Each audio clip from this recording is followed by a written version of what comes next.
नमस्कार, सीएनबीसी आवाज Motilal Oswal live studio में आप सभी का स्वागत है। आप देख रहे हैं मिड कैप मंत्रा। मैं हूं श्रेया ठाकुर और शुरुआत करेंगे हेडलाइन से। यूएस फेड के फैसले से पहले बाजार में नर्वसनेस, निफ्टी पौने 200 पॉइंट टूटा, 26,000 बचाने की कोशिश। बैंक निफ्टी भी करीब 500 पॉइंट नीचे। मिड कैप और स्मॉल कैप शेयरों में ज्यादा दबाव। लगातार 7वें दिन इंडिगो संकट बरकरार, 450 से ज्यादा फ्लाइट आज भी कैंसिल। आज शाम 6 बजे तक देना है डीजीसीए को जवाब। शेयर 8% टूटा। सीएनबीसी आवाज पिछले कई दिनों से निवेशकों को कर रहा है सतर्क। आज रियल्टी डिफेंस में ज्यादा गिरावट, दोनों इंडेक्स 1 से 1.5% कमजोर। गोदरेज प्रॉपर्टीज और भारत डायनेमिक्स वायदा के टॉप लूजर्स में शामिल। साथ ही ऑटो और पीएसयू बैंकों में भी बिकवाली, लेकिन चुनिंदा आईटी में रौनक। विप्रो और टेक महिंद्रा निफ्टी के टॉप गेनर्स में शुमार। एचडीएफसी सिक्योरिटीज की रिपोर्ट के बाद पीजीई इलेक्ट्रोप्लास्ट में 3% की गिरावट। कंपनी के मैनेजमेंट ने सीएनबीसी आवाज के साथ एक्सक्लूसिव बातचीत में रिपोर्ट को बताया भ्रामक। कहा कर्ज और लेवरेज को लेकर कोई दिक्कत नहीं। एचडीएफसी सिक्योरिटीज ने कंपनी की फाइनेंशियल सेहत और कर्ज को लेकर उठाए थे सवाल। आरबीआई से स्मॉल बैंक का इन प्रिंसिपल अप्रूवल मिलने के बाद भी फिनो पेमेंट्स बैंक टूटा। शेयर 8% नीचे। मार्केट को ब्रांच और डिजिटल एक्सपेंशन से ऑपरेशन लागत बढ़ने का डर।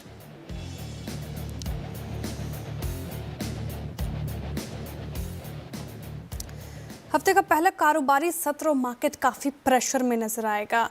करीब आप देखें 170 अंकों से ज्यादा की गिरावट निफ्टी झेल रहा है डेज लो के आसपास। Market at days low. In fact bank Nifty आप देखिए सबसे ज्यादा डेंट, 450 अंकों से ज्यादा टूटकर बैंक निफ्टी में दबाव। मिड कैप स्मॉल कैप सब में बिकवाली। ब्रेथ काफी कमजोर नजर आएगी आज के सेशन की। इनफैक्ट अगर आंकड़े रखूं आपके सामने, 2474 से ज्यादा स्टॉक्स जहां पर फिलहाल दबाव बनता हुआ नजर आ रहा है। 504 ऐसे मात्र स्टॉक्स जहां पर थोड़ी बहुत खरीदारी। एक बार कंट्रीब्यूटर प्लेट रखिए स्क्रीन पर, और जिस तरीके से पूरा सेक्टर ही हावी। आईटी स्पेस हालांकि पिछले कुछ सत्रों से परफॉर्म कर रहा था अच्छा, लेकिन उसने भी आज की इंट्राडे की बढ़त गवाई है। इसलिए थोड़ा बहुत टेक महिंद्रा, एचसीएल टेक और टीसीएस आईटी पैक में इनफैक्ट थोड़ी बहुत खरीदारी होती हुई नजर आ रही है। लेकिन इस ओर देखिए आप, भारतीय एयरटेल, एसबीआई, एलएनटी और आईसीआईसीआई बैंक जैसे दिग्गज दबाव बना रहे हैं। सेक्टर मैप रखिएगा स्क्रीन पर, और जिस तरीके से वहाँ पर आप पूरा बाजार लाल रंग में सना नजर आएगा आपको। सबसे ज्यादा डेंट रियल्टी पैक पर 3.5% के करीब इंडेक्स से टूट गया है। ऑटो टूटा। आईटी कुछ परफॉर्म कर रहा था, वो भी अब इन रेड कारोबार करता हुआ। तो दिक्कत तो है मार्केट में, लेकिन सवाल अहम ये कि क्या करना चाहिए आज मार्केट में, वो हम समझ लेते हैं मंत्री फिनमार्ट के अरुण कुमार मंत्री जी से।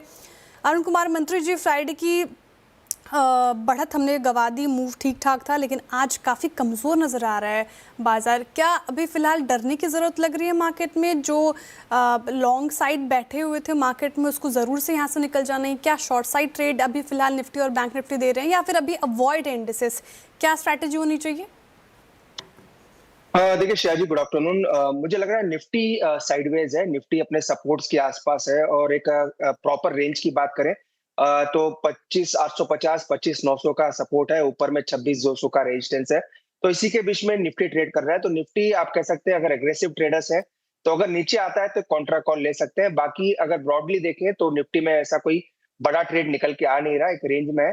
पर स्टॉक्स में काफी गिरावट है। क्लियरली मिड कैप में नजर आ रहा है। 1000 पॉइंट डाउन आज मिड कैप का इंडेक्स है।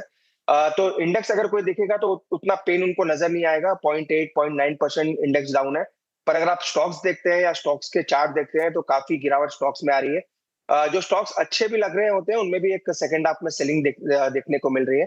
तो मेजर पेन शेयर जी मुझे लग रहा है स्टॉक्स में ज्यादा है, इंडेक्स में उतना कम है। मिड कैप स्मॉल कैप में काफी ब्रॉड बेस्ड सेलिंग देखने को मिल रही है। कुमार मंत्री जी, आज जो पोर्टफोलियो है वो काफ़ी पेन में होगा, हालत खस्ता होगी पोर्टफोलियोज की, लेकिन फिर भी क्या ट्रेड कोई बन रहा है आज के लिहाज से मार्केट में? कोई स्टॉक्स आपने ढूंढे? स्टॉक्स तो अच्छे लग रहे हैं, पर एक ही चीज है, मार्केट का सेंटीमेंट खराब है। स्टिल मुझे लग रहा है एमएनएम में एक अच्छी स्ट्रेंथ है। एमएनएम में मुझे लग रहा है यहाँ से भी अगर मार्केट सुधरता है तो एक आप कह सकते हैं एक मोमेंटम एमएनएम में आ सकता है। स्टॉप लॉस काफी छोटा लगा है क्योंकि मार्केट काफी चौपी है। 3669 का स्टॉप लॉस लगा के रखें। ऊपर में मुझे लग रहा है 3752, 3758 वहां तक के टारगेट्स आ सकते हैं। तो M&M पे एक जरूर नजर रख के चलें। और एक स्टॉक जो मेरे रेडार पे है, अगर मार्केट संभलेगा तो इसमें भी आप नजर रख के चल सकते हैं, वो एक कोरोमंडल इंटरनेशनल 2308, 2309 के आसपास चल रहा है। छोटा स्टॉप लॉस लगा है 2280 का, और 2358 तक के टारगेट्स कोरोमंडल इंटरनेशनल में आ सकते हैं। तो अगर कोई ट्रेड लेना ही चाहता है, कंपलसरी अगर किसी को ट्रेड लेना है, तो ये दोनों में से एक स्टॉक लेके चल सकते हैं। बाकी सेंटिमेंट्स आज काफी खराब है ब्रॉडर मार्केट्स का, तो थोड़ा संभल के ट्रेड करने की ही राय है।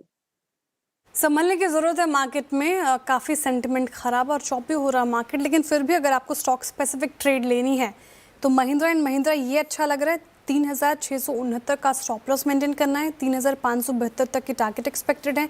कोरोमंडल में 2280 का आप स्टॉप लॉस मेंटेन कीजिए।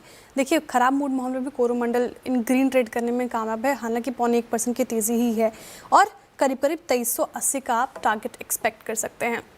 अब देखिए, पोर्टफोलियो आपके काफ़ी पेन में होंगे, तो हालात समझ लेते हैं आखिर हो क्या रहा है मिड कैप शेयरों में। बिकवाली हावी होती हुई और काउंटर्स आपके स्क्रीन पर आएंगे। सबसे ज़्यादा कौन से काउंटर्स टूटे हैं मिड कैप स्पेस से, तो आपको रियल्टी स्पेस से सबसे पहले नजर आएगा गोदरेज प्रॉपर्टीज़, जहां पर बिकवाली हावी होती हुई नजर आ रही है। 5.5% के करीब करीब ये स्टॉक टूटा। शोभा देखिए 2.5%, 3% से ज़्यादा की यहाँ पर गिरावट। ओबरॉय रियल्टी गोता लगा गया 3% से ज़्यादा, और प्रेस्टीज स्टेट्स 0.5% की गिरावट इस पर्टिकुलर काउंटर में देखने को मिल रही है।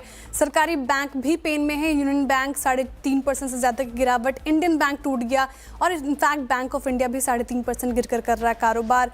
इसके अलावा अगर आप नज़र दौड़ाएंगे तो यहाँ पर और ज़्यादा पेन आपको सारे ही स्पेस टूटा हुआ है। फार्मा भी देखिए, वॉकहार्ट 3% ज़्यादा की गिरावट। पिरामिल फार्मा 2.5%, और बिंदु फार्मा 2.5% टूट गया। स्टॉक स्पेसिफिक काफ़ी यहाँ पर बिकवाली हावी होती हुई नजर आएगी। एक बार मिड कैप लूजर्स रखिएगा स्क्रीन पर। अगर टोटल देखें आप, चलिए गेनर्स की बात कर लेते हैं पहले। खराब मूड माहौल में भी टाटा इन्वेस्ट चढ़ा हुआ है 4% के करीब करीब। इनफैक्ट याद होगा आपको, CNBC आवाज़ ने कैश कॉल में टाटा इन्वेस्ट सुझाया था, तो ठीक ठाक परफॉर्म करता हुआ ये 3M इंडिया 1.5% की बढ़ोतरी यहाँ पर। अजंता फार्मा भी 1.5% के करीब करीब चढ़ता हुआ, और PB फिनटेक 1% की बढ़ोतरी यहाँ पर देखने को मिल रही है। गिरने वाले स्टॉक्स में मिड कैप में अगर आप देखिए, अगेन रियल्टी स्पेस से गोदरेज प्रॉपर्टीज देखिएगा 5.5% का dent. Mahindra and Mahindra Financial 5.5%, Bharat Dynamics लगभग 5%, और हुडको भी 4.5% की गिरावट के साथ कर रहा है कारोबार। लेकिन इंडिगो लेकर आइए बस स्क्रीन पर। इंडिगो आज काफ़ी ज़्यादा टूट रहा है, और इंडिगो का संकट आज 7वें दिन भी जारी है। देखिए आपकी स्क्रीन पर करीब करीब, एक बार इंडिगो रखिएगा स्क्रीन पर, किस तरह के बिकवाली हम दर्शकों को दिखा देते हैं। यहाँ पर 7वें दिन भी इस पे यहाँ पर लगभग 9% की गिरावट देखने को मिल रही है। 10% तक टूटा आज इंट्राडे में। और देश भर में अभी तक अगर आप देखें तो 400 से ज़्यादा उड़ानें रद्द हो चुकी है। उड़ानें रद्द मामले में DGCA ने इंडिगो के CEO और COO को कारण बताओ नोटिस भी दिया है, शो कॉज नोटिस। कंपनी को आज शाम 6 बजे तक नोटिस का जवाब देना ही होगा। लेकिन अभी तक क्या डेवलपमेंट्स हुए हैं, लेटेस्ट ट्रेंड्स क्या हैं, ये समझ लेते हैं रोहन सिंह जी से। Rohan Singh, good afternoon. क्या हालात अभी फिलहाल निकल कर आ रहे हैं, और क्या रीसेंट डेवलपमेंट्स? जी गुड आफ्टरनून श्रेया। और आज 7वें दिन भी जो संकट है वो पूरी तरह से बरकरार है। अभी जब हम बात कर रहे हैं, लगभग 450 फ्लाइट्स पूरे देश में कैंसिल हो चुकी है आज सुबह से। जो मेजर इम्पैक्टेड शहर हैं, दिल्ली, हैदराबाद, चेन्नई, बेंगलोर, मुंबई, ये सारे में अगर मिला दिया जाए तो लगभग 450 के से ज़्यादा फ्लाइट्स यहाँ पे कैंसिल हुई हैं। बस एक राहत की चीज़ ये है कि जो ऑन टाइम परफॉर्मेंस इंडिगो का 3.8 पहुँच गया था, उसमें काफ़ी सुधार है। वो 78% तक अब दोबारा पहुँच चुका है। हालांकि आने वाले दिनों में किस तरह का रहता है, क्योंकि कल जो टोटल कैंसिलेशन हमने देखे थे वो लगभग इन्होंने 1600 फ्लाइट्स ऑपरेट की थी। आज उन्होंने कहा था इससे सुधार होगा, लेकिन अभी तक के जो आंकड़े हैं वो काफ़ी अच्छे नहीं दिख रहे हैं। हो सकता है कि थोड़ा सा सुधार दिखे, लेकिन ओवरऑल कैंसिलेशन आज भी बरकरार है। बहरहाल ये जो पूरा मामला है ये सुप्रीम कोर्ट में भी पहुंचा है, लेकिन सुप्रीम कोर्ट ने कहा कि चूंकि सरकार इसे देख रही है तो उसमें वो दखल नहीं करना चाहते हैं। ये जरूर है कि दिल्ली हाईकोर्ट में एक PIL दायर हुई है, जो कि बुधवार को उन्होंने लिस्टिंग इसकी की है कि बुधवार को इस बारे में सुनवाई करेंगे। बहरहाल जो इंपॉर्टेंट चीज़ इस पर नजर रहने वाली है वो है आज शाम 6 बजे की, क्योंकि कल एक्सटेंशन दिया था DGCA ने जो CEO है और COO है उन दोनों को ही, और कहा था कि ये एक फाइनल एक्सटेंशन है, इसके बाद कोई और एक्सटेंशन नहीं देंगे। और अगर आज शाम 6 बजे तक इंडिगो के सीईओ अगर कारण जो बताओ नोटिस है उसका जवाब नहीं देते हैं तो कड़ी कार्रवाई की जाएगी। तो उस पर नजर हमारी बड़ी रहेगी। फिलहाल स्थिति है कैंसिलेशंस लगातार जारी हैं। बिल्कुल, कैंसिलेशंस लगातार जारी हैं। हालांकि ऑन टाइम परफॉर्मेंस जैसा कि रोहन बता रहे थे सुधरी है, लेकिन काफ़ी दिक्कतें। और शाम 6 बजे क्या इंडिगो कहती है उस पर नजर रहेगी। शुक्रिया रोहन, जानकारी के लिए आपसे फिर से रब्ता करने की कोशिश करेंगे पूरे अपडेट्स के साथ। लेकिन एक बार फिर से लेकर आइए, इंडिगो का स्टॉक 9% नीचे आज के सत्र में। और सीएनबीसी आवाज़ ने लगातार आपको आगाह किया था, सतर्क किया था कि इंडिगो में फिलहाल अभी दूरी बना के रहनी चाहिए। क्या कहा था, एक बार फिर से सुनते हैं। बिग स्टॉक्स में आज मैं एक स्ट्रक्चरली अपना व्यू चेंज कर रहा हूँ इंटरग्लोब एविएशन पर। इंटरग्लोब एविएशन पर अब मैं अपना पॉजिटिव व्यू जो है ना वो अब मैं ख़त्म कर रहा हूँ। अगले कुछ महीनों में मुझे लग रहा है कि ये स्टॉक जो है ना वो अंडर परफॉर्म करेगा। इंटरग्लोब की री-रेटिंग क्यों हुई थी? क्योंकि वो मार्जिन सुपर्ब मेंटेन करता था और प्रॉफिट मेकिंग एयरलाइन थी। दुनिया भर में एयरलाइन का बिजनेस कहते हैं कि प्रॉफिट नहीं बनाता है, लेकिन ये लोग प्रॉफिट बहुत और छप्पर फाड़ के प्रॉफिट बनाते थे। उस पर एक इम्पैक्ट आएगा। और मेरा तो ये मानना है कि अब इसके बाद थोड़ा सरकार भी जागेगी कि भाई एक इतने क्रिटिकल सेक्टर में मोनोपोली नहीं चल सकती। यहाँ से अब रिस्क रिवॉर्ड आपके फेवर में नहीं है।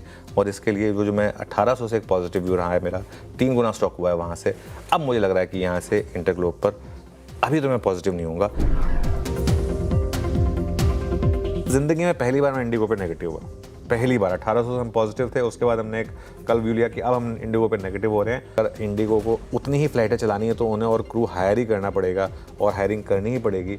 अगर ये सब हो गया तो इन दैट केस इसका सिंपल लॉजिक है कि आपके उस पर इम्पैक्ट आएगा। इंडिगो को मैं रेड में ले रहा हूँ वापस। 2 दिन से हम रेडी ले रहे हैं, आज भी रेड ले रहा हूँ। अभी भी मेरा यही व्यू है कि इसमें जो रैलीज आए हो सकता है कि वो FDTL नॉर्म में को जो रिलैक्सेशन मिला है और अब ऑपरेशन शायद नॉर्मल हो रहे हैं उसकी वजह से एक बार के लिए रैली हो जाए, लेकिन फंसना नहीं है इस रैली। और मोनोपोली में जब भी रिस्क आए ना तो एक वैल्यूएशन पर सवाल उठता है और ये चीज़ आप मान के चलिए। इस वजह से जो इंडिगो में बड़ा पैसा बनना था वो बन चुका है। अब यहाँ से थोड़ी करेक्शन हो गई है।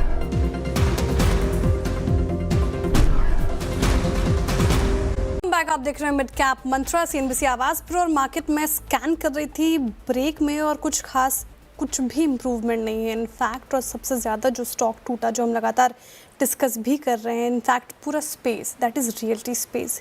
लेकिन इस खराब मूड माहौल में भी अगर आप देखिए सीमेंट स्पेस में थोड़ी बहुत बाइंग थी। अरुण कुमार मंत्री जी, एक बार, हालांकि श्री सीमेंट थोड़ा एक्सपेंसिव स्टॉक है, लेकिन कैसा लग रहा है आपको ये करीब 1% अप और वायदा के टॉप गेनर्स में शुमार?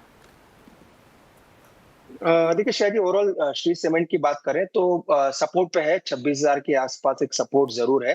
पर इस ओवरऑल स्पेस में देखें तो मुझे लग रहा है ग्रासिम का चार्ट काफी अच्छा है। नो डाउट एक डाइवर्सिफाइड कंपनी है, पर मोर और लेस सीमेंट के अंदर ही इसको लेते हैं। तो अगर श्री सीमेंट के अलावा अगर किसी और को चुनना है तो ग्रासिम मुझे लग रहा है एक मोमेंटम में नजर आ रहा है। और यहाँ से मुझे लग रहा है अगर ये मार्केट सस्टेन करता है तो यहाँ से 2800 की तरफ ग्रासिम का मोमेंटम आ सकता है।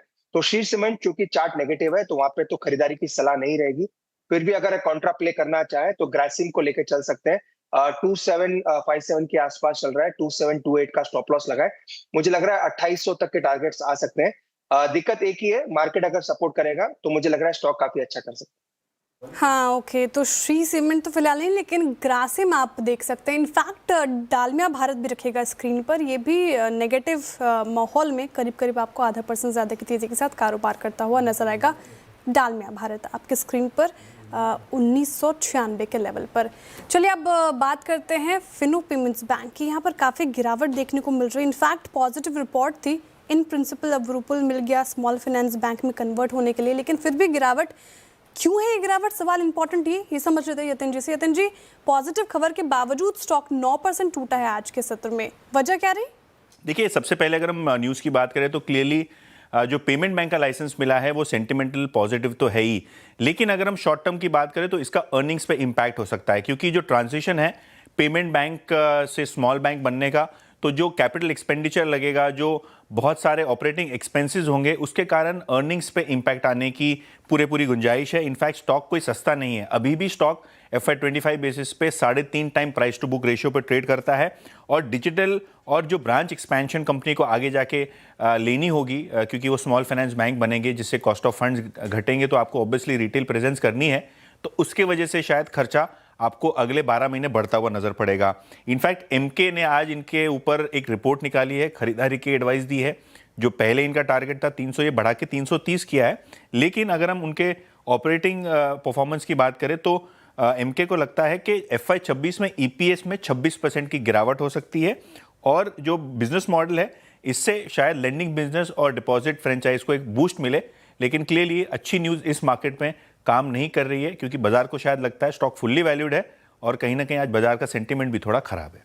ओके, बाजार का सेंटीमेंट खराब है, उसका भी एक बड़ा असर फिलहाल देखने को मिल रहा है इस पर्टिकुलर काउंटर पे। शुक्रिया यतिन जी जानकारी साझा करने के लिए। चलिए अब इसी के साथ रुके छोटे से ब्रेक के लिए, लेकिन ब्रेक के उस पार खबरों का सिलसिला जारी है। बने रहिए CNBC आवाज़ के साथ। वेलकम बैक, आप देख रहे हैं मिड कैप मंत्रा और अभी देखिए फिलहाल मार्केट की हालत जस की तस, लेकिन कमाई का अड्डा यानी कि 2 बजे अब हमारे साथ जोड़िए, डिटेल कवरेज होगी और बातचीत करेंगे स्ट्रैटेजी पर, स्टॉक स्पेसिफिक एक्शन भी उस पर भी चर्चा होगी। लेकिन उससे पहले KYC में आज बता दें कि आज IPO 360 सेगमेंट है और उसमें बात होगी ICICI प्रूडेंशियल AMC के MD एंड CEO निमेश शाह के साथ। आप बने रहिए CNBC आवाज़ के साथ।